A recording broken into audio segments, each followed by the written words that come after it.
Leia, ano na ang update sa isinagawang inspeksyon dyan sa Cavite?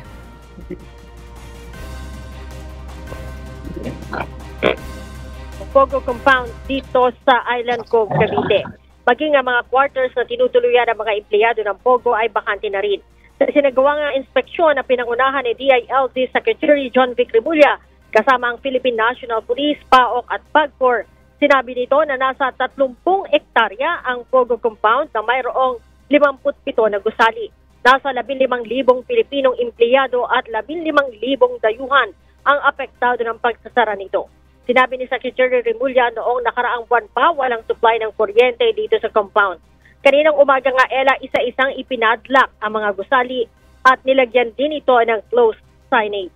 Ayon kay PAGCOR Chairman Alejandro Tenco, ang Pogo dito sa Island Cove ang kahulihang Pogo na nagsara sa bansa. Ang PNP, siniguro namang babantayan ang mga nagsarang Pogo sa Pilipinas, lalo na't mayroon silang natatanggap na report na mayroong mga guerrilla operation kung saan ginagamit ang BPO bilang cover.